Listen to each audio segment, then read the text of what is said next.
السلام عليكم ورحمة الله تعالى وبركاته. من الدار البيضاء، المملكة المغربية الشريفة. اخوان، حنا دابا في شارع شعيب الدكالي، حي الدريسية كما ترون، في هذه الأجواء الرمضانية.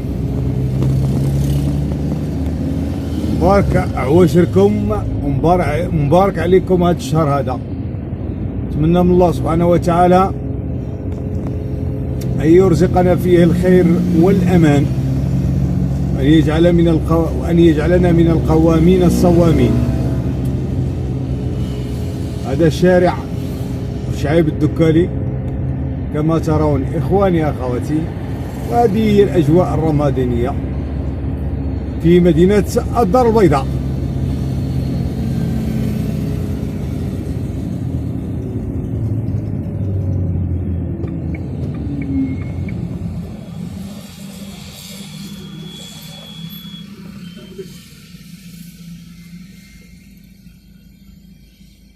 سنذهب إلى شارع عبد الله الصنهاجي. هذا هو الشارع اللي عندنا اليمن، انظروا معاه دابا كتساراو معنا في هاد الأجواء الرمضانية في مدينة الدار البيضاء.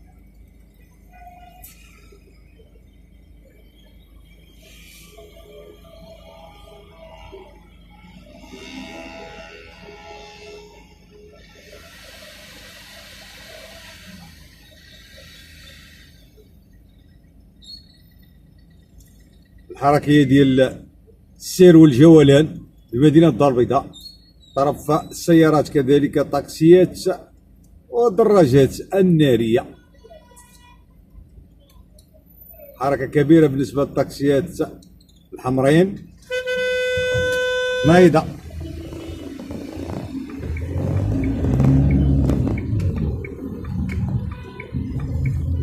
هذا هو الشارع عبد الله الصنهاجي، اللي ما تعرفوش راه هو هذا.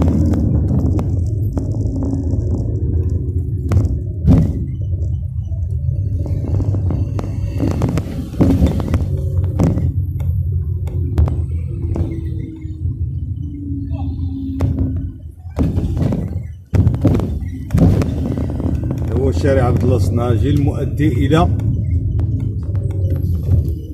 شارع الوحدة الإفريقية، ثم إلى شارع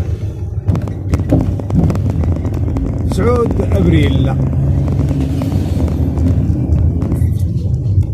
جيت كما كنقولوا ديال هذيك الشركة ديال الضوء، دابا ولات الشركة متعددة الاختصاصات، اللي كانت من قبل ليديك وكانت من قبل لاراد، اللي عقل على لاراد ديال توزيع الماء والكهرباء.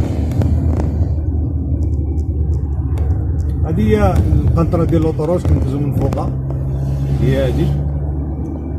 دابا متجهين إلى شارع الوحدة الإفريقية.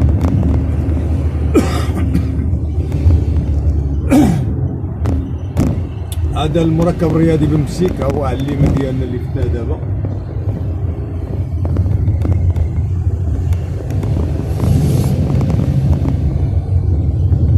كاين هنا مركب رياضي الحسني دار الشباب ثانوية شاعر الحمراء.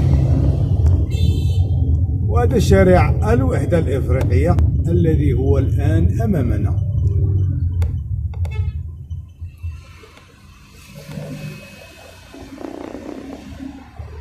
هو شارع الوحدة الإفريقية. على اليمين ديالنا شارع محمد السادس، على اليسار ديالنا تمشي لشارع أبو هريرة، يعني تجاه الحوزية، تجاه مبروكة.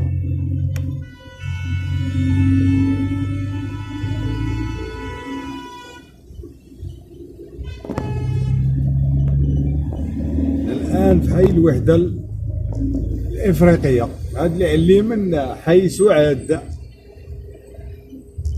على اليسار عفوا، اليسار اخواني.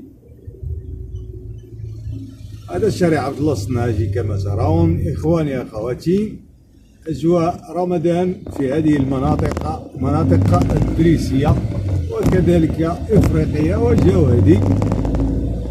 ونقول لكم السلام عليكم ورحمة الله تعالى وبركاته. هنا الدار البيضاء، المملكة المغربية الشريفة، ورمضان مبارك سعيد.